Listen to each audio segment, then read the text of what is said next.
भूमिथ अधाते सुम्नमीमहे।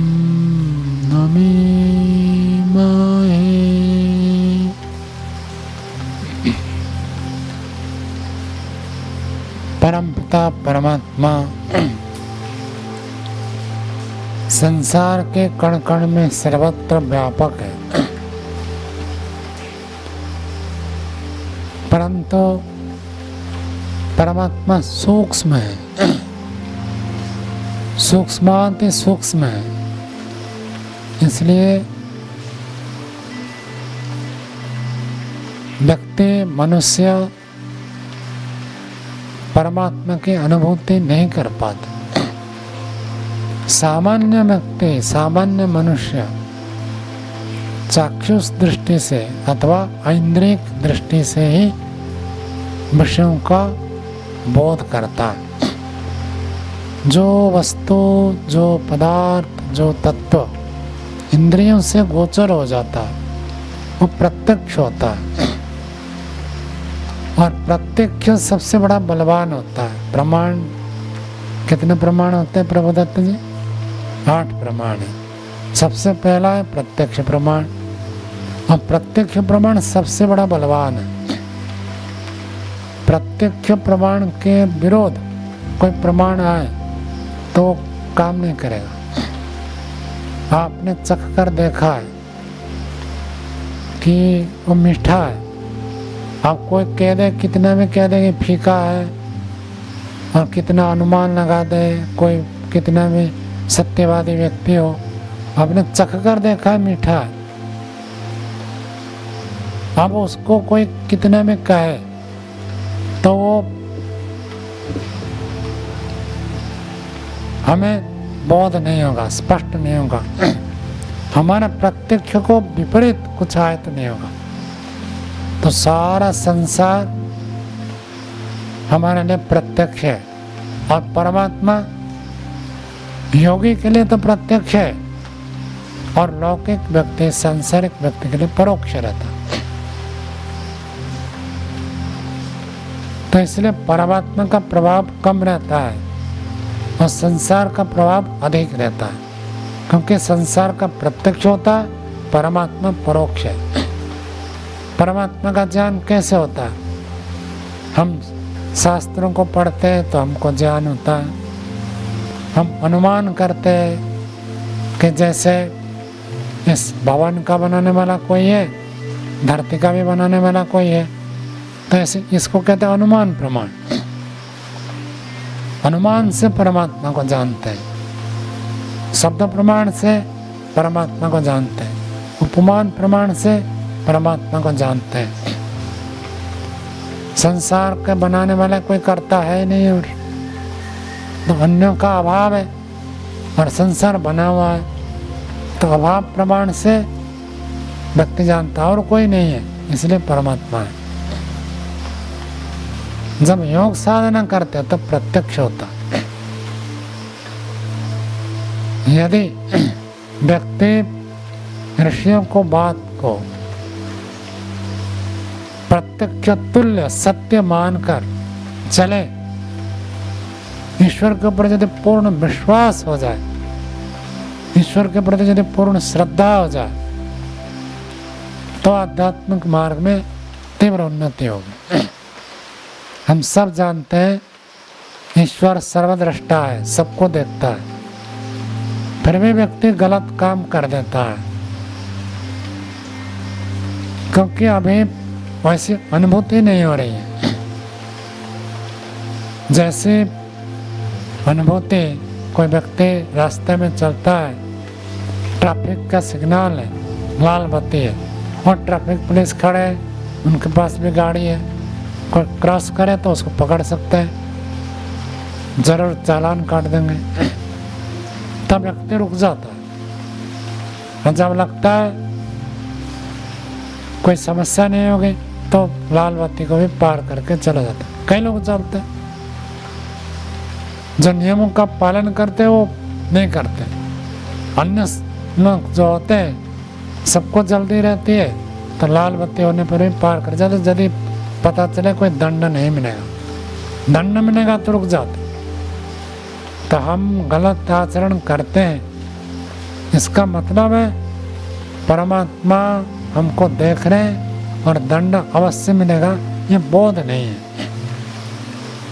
केवल हमने शब्दों से सुना है, शास्त्रों से पढ़ा है, गुरुजनों से जाना है, लेकिन अभी बोध में नहीं आया। बोध हो जाए तो व्यक्ति करेगा ही नहीं। जैसे अग्नि में हाथ डालने से हाथ जल जाएगा, बोध होता है, कोई भी नहीं डालता हाथ। ऐसे ही यदि बोध हो जाए कि गलती करने से परमात्मा को दंड मिलेगा, तो व्यक्ति गलती करेगा ही नहीं। कुछ ना कुछ मस्तिष्क में बना हुआ है कि गलती करने पर भी मैं छूट जाऊंगा अथवा दंड भोगना नहीं पड़ेगा, इसलिए व्यक्ति बार बार गलती करता है। और ऐसे क्यों होता है? परोक्ष है, परमात्मा परोक्ष है, इसलिए हम उसकी अनुभूति नहीं कर पाते हैं। अनुभूति नहीं होती है तो लगता नहीं है कि दंड मिलेगा। यही मस्तिष्क में बुद्धि बनी रहती है कि लोगों ने देखा तो हानि होगी और किसने नहीं देखा तो कोई हानि नहीं होगी। ये एक मस्तिष्क में बना रहता है। लोग देख लेंगे, मैं गलती करूँगा तब तो दुख होगा, हानि होगी। लेकिन जब ये बोध हो जाता है कि कोई देख नहीं रहा, तुरंत व्यक्ति गलती करने में प्रवृत्त हो जाता है। जब कोई नहीं देख रहा है तब भी कोई देख रहा है, ऐसे यदि अनुभूति हो जाए तो व्यक्ति गलती करेगा ही नहीं। तो सामान्य व्यक्ति, सामान्य मनुष्य की बुद्धि जो रहती है वो चाक्षुष बुद्धि रहती है, इंद्रिय की बुद्धि रहती है। इंद्रियों से जो ज्ञान होता वही रहता है, और इंद्रियों से हमको जो पता चलता है वो कभी भी पूर्ण तत्व ज्ञान नहीं हो सकता। आप सभी सत्संग में बैठते बार बार सुने होंगे, जाने होंगे, बंधन का कारण क्या है, दुख का कारण क्या है? अविद्या। तो वैशेषिक में प्रश्न उठे, अविद्या कहाँ से आ जाती है? अविद्या होने पर व्यक्ति गलती करता है। अविद्या होने पर क्रोध करेगा, अविद्या होने पर लोभ करेगा, अविद्या होने पर मोह करेगा, अविद्या होने पर हिंसा करता है। अविद्या मूल कारण है। यानी अविद्या आती कहाँ से? अविद्या कैसे पैदा हो जाती है? जैसे हमारे ब्रह्मचारी आजाद जी कल पूछ रहे थे कि मुक्ति से जब लौटेगा जन्म कैसे मिलता है। अब जब व्यक्ति पहली बार जन्म लेगा उसमें तो अविद्या है नहीं, तो अविद्या आती कहाँ से? तो वैशेषिक दर्शन का एक छोटे सा सूत्र बना और कहा, इंद्रिय दोषात संस्कार दोषात च अविद्या। इंद्रियों के दोष के कारण से और संस्कारों के दोष के कारण से अविद्या पैदा होती है। पैदा होती है इनसे। मनुष्य शरीर में आए तो मनुष्य के शरीर में जो इंद्रियों का भोग है उसी को ही बोध करता है। छोटा बच्चा है, कैसे अनुभूति करता है? केवल उसको इंद्रिय सुख है, उसका कोई बुद्धि काम नहीं करती है। कोई आदर करता है, प्यार करता है और कोई चॉकलेट दे देता है, इंद्रियों से सुख, उसी के प्रति वो आकृष्ट होता है। और जो बड़े होने के बाद भी विचार नहीं करता, वो छोटे बच्चे जैसे ही इंद्रियों के सुखों के प्रति आकर्षित होता है। परमात्मा इंद्रियों का विषय नहीं है, अध्यात्म इंद्रियों का विषय नहीं है। तो इसलिए इंद्रियों से जब हम विषयों का सेवन करते दोस्तों आएंगे, इंद्रियों से केवल इतना पता चलेगा कि ये मीठा है या कड़वा है, वो हितकारी है अहितकारी है, इंद्रियों का सामर्थ्य नहीं है वो बोध करा दे। खीर खाएंगे तो मीठा लगेगा, करेला खाएंगे तो कड़वा लगेगा, लेकिन खीर खाने से कुछ हानि भी हो सकती है, ये इंद्रियों की क्षमता नहीं है। जीव कभी नहीं बता सकता, जीव कभी नहीं बोध करा सकता कि खीर खाने से भी कोई हानि हो सकती। ऐसे जीव कभी बोध नहीं करा सकता कि करेला खाने से भी कुछ लाभ हो सकता। इंद्रियों के अंदर ये सामर्थ्य नहीं है, शक्ति नहीं है। इसी इंद्रियों के दोष से अविद्या पैदा होती है। इंद्रियों को तो रोचक जो लगता है, सुख का अर्थ ही यही होता है, सुख। ख का अर्थ होता है इंद्रिय। इंद्रियों के लिए जो सुष्ठु है, अनुकूल है, उसको ही तो कहते हैं सुख। और दुख इंद्रिय के लिए जो कष्टदायक है, इंद्रियों के लिए जो बाधक है, उसको हम दुख कहते हैं। तो इंद्रियां केवल भौतिक सुख दुख को ग्रहण करने में समर्थ है। जब तक हम विचार नहीं करेंगे, केवल इंद्रियों के सुखों के प्रति आकर्षित होंगे, और इंद्रियों का सुख हमको कभी भी तत्वज्ञान तक पहुंचने नहीं देगा। इंद्रियों का सुख यदि व्यक्ति भोगता रहता है, तत्वज्ञान तक नहीं पहुंच सकता। तत्वज्ञान तक पहुंचना है तो इंद्रियों के सुख से हटना ही पड़ेगा। बार बार हम इसकी चर्चा करते हैं। कठोपनिषदकार कहते हैं, दृश्यते तो अग्रेया सूक्ष्मया सूक्ष्मदर्शी भी। सूक्ष्मदर्शी व्यक्ति ही उसको देख सकते, जान सकते, परमात्मा को, आत्मा को। आत्मा परमात्मा को जानने के लिए इंद्रिय समर्थ नहीं है, और जो इंद्रियों तक सीमित रहता है वो कभी भी आत्मा परमात्मा को जान नहीं सकता।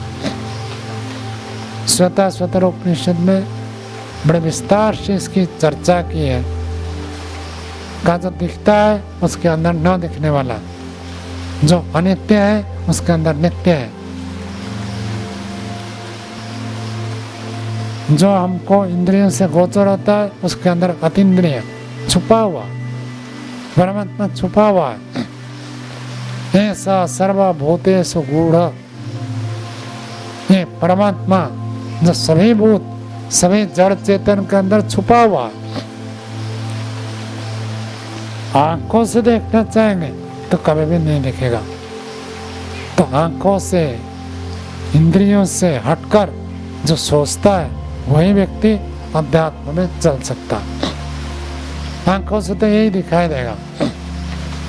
संसार में धन संपत्ति, पुत्र, परिवार और मान सम्मान, पद प्रतिष्ठा, यही सब दिखाई देगा।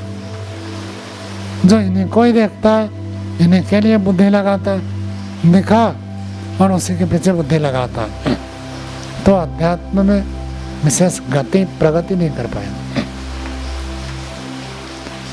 दिखने वाले चीजों के अंदर जो ना दिखने वाला है उसको जानना। बच्चे को तो पता नहीं चलता, बच्चे के सामने सांप भी आ जाए तो बच्चा तो खेलना चाहेगा। सांप का शरीर बहुत कोमल होता है, वो तो सोचेगा बहुत बढ़िया चीज है, उसमें क्या हानिकारक है वो बच्चे को पता नहीं चलता। ऐसे जिसके अंदर बाल बुद्धि है, बच्चे जिस प्रकार बुद्धि से युक्त होते हैं, इंद्रिय सुखों के प्रति आकर्षित होते हैं, इंद्रियों से जो अच्छा दिखता है, छूने में अच्छा लगता है, उसी के प्रति आकर्षित होते हैं। ऐसे ही जो बाल बुद्धि वाले, उनको अध्यात्म में विशेष रुचि, विशेष गति प्रगति नहीं होगी। और जो दिखने वाले तत्व के अंदर ना दिखने वाला तत्व को देखता है, वही व्यक्ति अध्यात्म में ऊंची स्थिति को प्राप्त करते हैं। इंद्रियों के विषयों को प्रति, भोग के प्रति आकर्षित होते, तब तो तात्कालिक सुख तो मिलेगा ही। महर्षि व्यास जी भी इस बात को कहते हैं, यहाँ भोगेषु इंद्रियाणाम तृप्ते उपशांति तत्सुखम। इंद्रियों को जो तृप्ति जैसे अनुभूति होती है उसी को तो सुख कहते हैं। भूख लग रही है, जीवा क्या कहते हैं, ललचाती है कि कुछ आए, कुछ खाए, कुछ रुचि करो, वहां तो सुख मिलेगा। इंद्रियों की तृप्ति जैसे अनुभूति होती, तृप्ति जैसे, तृप्ति नहीं होती, तृप्ति जैसी अनुभूति होती, मतलब सुख है। जितने समय आप जीवा में रखेंगे उतने समय सुख, जितने समय कोई सुंदर रूप को आप देखेंगे तब तक वो सुख लगेगा, कोमल स्पर्श करेंगे सुख लगेगा, लेकिन उससे कभी भी व्यक्ति तृष्णा को खत्म कर दे, ये नहीं हो सकता। ये भोगने से तृप्ति नहीं होगी, ये व्यक्ति को इंद्रियों से पता नहीं चलेगा। इसलिए वैश्विक दर्शनकार कहे इंद्रिय दोषात अविद्या। इंद्रिय को तो ये लगेगा जितना भोग करेंगे उतना सुख मिलेगा। 1 मिनट तक आप खाएंगे किसी चीज को तो 1 मिनट सुख मिलेगा, 2 मिनट खाएंगे तो 2 मिनट सुख मिलेगा। इंद्रियों को ये पता नहीं चलेगा कि अधिक अधिक भोगने से हानि हो गई, ये इंद्रियों से पता नहीं चलेगा। इंद्रियों का सुख तो केवल विषय संस्पर्श तक, विषय के साथ जितना संबंध होता है उतने तक सीमित है। आप इंद्रियों से वैराग्य को, इंद्रियों के विषयों को भोग कर कोई वैराग्य को प्राप्त नहीं कर सकते। व्यास जी कहते हैं न तो भोगाभ्यास ने मैतृष्णम कर्तुम शक्यम। भोगाभ्यास करते हुए कोई व्यक्ति वैराग्य को प्राप्त कर लेगा, संभव ही नहीं। सारी दुनिया भोग के पीछे पड़ी है। यदि भोग भोगने से तृप्ति हो जाए, भोग भोगने से कामना पूर्ति हो जाए, भोग भोगने से व्यक्ति शांत हो जाए, तब तो सारी दुनिया तो भोग रही है, सबको शांति हो जानी चाहिए। किसी को नहीं होती है भोग भोगने से। 1 भोगा, 2 भोगा, 3 भोगा, 4 भोगा, खत्म ही नहीं होती है। भोग को बंद करने के नाम भी नहीं आते। ये भोग के बाद भोग के बाद भोग चलता ही रहता है और इससे अतिरिक्त व्यक्ति सोच ही नहीं पाता। मनुस्मृति में बताया गया अर्थ काम में स्वसक्ता नाम धर्म ज्ञानम विधेयते। अर्थ और काम, मनुष्य के तो यही 2 बड़ी अभिलाषा रहती है, मुझे अर्थ की प्राप्ति हो। और रुपए के प्रति जो पागल है वो धर्म को नहीं जान सकता। और कामनाओं के पीछे जो पागल है, ये चाहिए वो चाहिए वो चाहिए, उसको धर्म का ज्ञान नहीं होगा। अर्थ और काम से जो अनासक्त है उसी को धर्म का ज्ञान होता है। और धर्म जानना है, धर्म जिज्ञासानम प्रमाणम परमम श्रुति। परम प्रमाण श्रुति है, वेद क्या कहता है वो प्रमाण है। धर्म का ज्ञान इंद्रियों से नहीं हो सकता, इंद्रियों से धर्म का ज्ञान नहीं होता। इंद्रियों के भोग से दोष आता है और उसी दोष से अविद्या पैदा होती है, और पैदा भी होती है, बढ़ती भी जाती है। तो इसलिए वैशेषिककार ने कहा इंद्रिय दोषात संस्कार दोषात। एक बार इंद्रियों के भोगों से दोष उत्पन्न हो गया तो बाद में फिर उसी दोष में आपको प्रवृत्त करेगा, क्योंकि छाप पड़ गया। सुख भोगेंगे तो उसका छाप पड़ेगा, दुख भोगेंगे उसका छाप पड़ेगा। सुख भोगेंगे तो राग का संस्कार बनेगा, दुख भोगेंगे द्वेष का संस्कार बनेगा। और राग द्वेष हो जाए तो क्या होता है? धर्म अधर्म, धर्म से सुख अधर्म से दुख, सुख से राग दुख से द्वेष। और राग द्वेष हो जाए तो ततश्च प्रयत्न, फिर उसके बाद प्रयत्न करेगा। जिसके अंदर राग द्वेष भर गए वो खाली बैठ नहीं सकता, चुपचाप नहीं बैठ सकता, कुछ ना कुछ करेगा। क्या करेगा? करने के लिए तो 2 ही चीजें हैं, या तो भला करेगा या तो बुरा करेगा। किसी का भला करेगा या तो बुरा करेगा। ये संस्कार के कारण से, तो इंद्रियों के कारण से भी दोष पैदा होता है और संस्कारों के कारण से भी दोष पैदा होता है। इंद्रियों के कारण से अविद्या पैदा होती है और संस्कारों के कारण से अविद्या पैदा होती है। संस्कार बने कैसे? तो संस्कार बन गए तब तो संस्कार आगे आगे आगे गए, अविद्या को बढ़ाते रहेंगे। इन पहले संस्कार कैसे बने, तो अविद्या कैसे उत्पन्न हुई, इंद्रियों के दोष से। व्यक्ति इंद्रियों के, विषयों के, भोगों के प्रति इतना लालयित होता है, वो दोष करता है, और एक बार बन गया, आसक्त हो गया, फिर छोड़ना कठिन होता है। वहीं पर व्यास जी ने कहा, भोगाभ्यास से न वैतृष्ण्यम कर्तुम सक्यम कस्मा, क्यों नहीं कर सकते? कहते भोगाभ्यास अनुनिवर्धन्ते रागा, जितना भोग करेंगे उतना ही आपका राग बढ़ेगा। कौशलानि च इंद्रियाणामिति, और इंद्रियों की कुशलता भी बढ़ जाएगी। भोग करने से राग भी बढ़ता है, भोग करने से इंद्रियों की कुशलता बढ़ती है। पहला व्यक्ति कोई भी इंद्रिय का विषय भोग करता है, एक बार भोग करता है, 2 बार भोग करता है, लेकिन आदत जब हो जाती है उसको 1-2 बार में तृप्ति नहीं होती है, बार बार बार बार बार बार उसी विषय को भोगने की इच्छा होती है। ये विषय भोग में एक बहुत बड़ी कमी है, दोष, दुर्बलता है। चाय पीना हो, शराब पीना हो, सिगरेट पीना हो, कोई भी आप ले लीजिए, पहले व्यक्ति एक बार सेवन करता है, और एक बार सेवन करने के बाद कई दिन तक चलता है, दिन में 1 बार सेवन करता है, फिर 1 बार सेवन करने से उसकी तृप्ति नहीं होती है, फिर दिन में 2 बार सेवन करता है, 3 बार सेवन करता है, 4 बार सेवन करता है। ऐसे मिठाई खाने का ले लीजिए, पहले महीने में 1 बार मिठाई खाता है, बहुत अच्छा लगता है, लेकिन यदि उसमें आसक्त हो गया तो महीने में 1 बार में काम नहीं चलेगा, फिर 2 बार, फिर 3 बार, फिर 4 बार, ये बढ़ता जाता है। ऐसे क्यों हुआ? पहले 1 बार भोगने से इंद्रियों को जितनी शांति जैसे अनुभूति होती थी, बाद में इंद्रियों की कुशलता बढ़ गई, उतनी शांति के लिए, उतनी तृप्ति के लिए, उतना सुख के लिए अधिक भोगने की आवश्यकता होती है।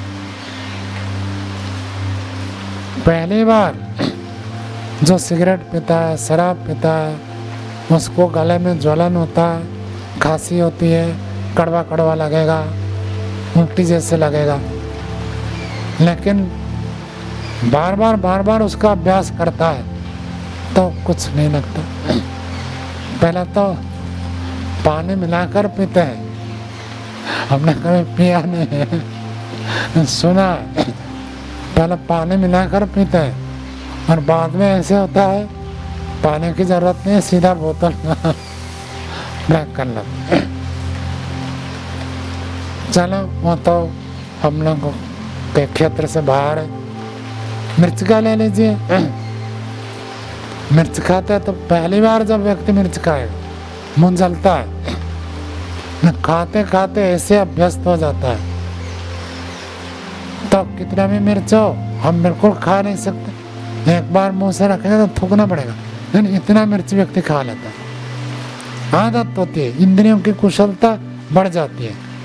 पहले थोड़ी मिर्च खाने से जितनी तृप्ति होती थी, जितना अच्छा लगता था, सुख जैसे लगता था, उसके लिए अधिक मिर्च की आवश्यकता हो जाती है, अधिक चटपटा की इच्छा होती है, बढ़ता है।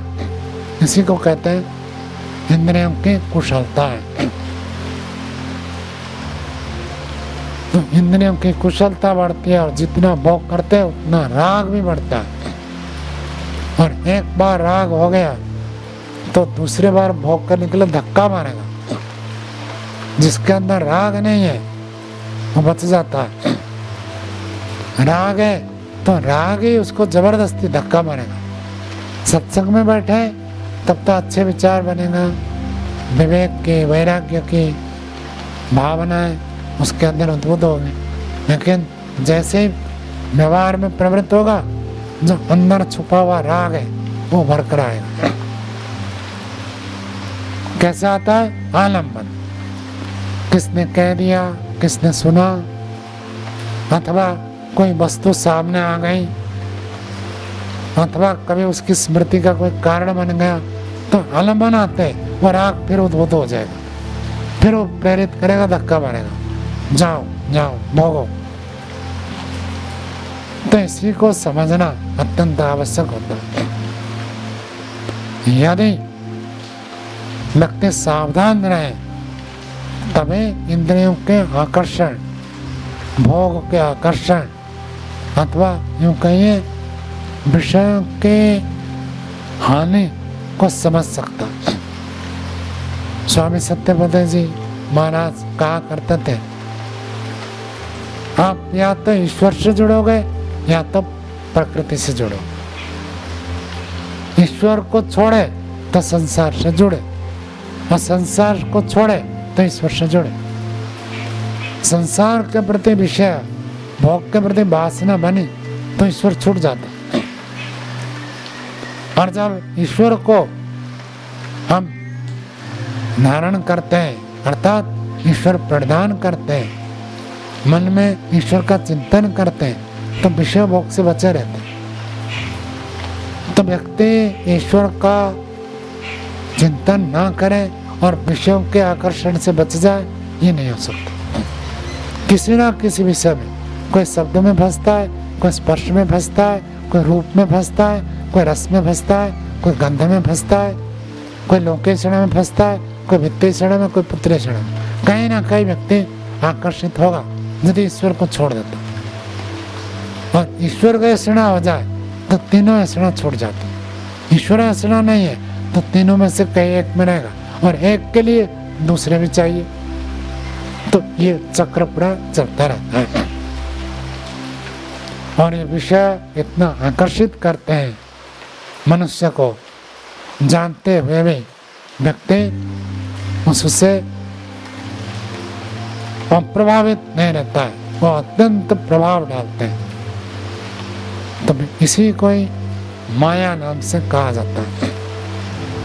जो वस्तु हमारे सामने है, विचार करते तो विवेक होता है, और विचार को बंद करते विषय हमको आकर्षित करते हैं। तो फिर कभी हम इस माया के ऊपर चर्चा करेंगे, कैसे विषय हमको आकर्षित करते हैं, और हानिकारक जानते हुए भी हम विषय में फंस जाते हैं। उसके बारे में आगे चर्चा करेंगे। आज यहीं पर विराम देते हैं।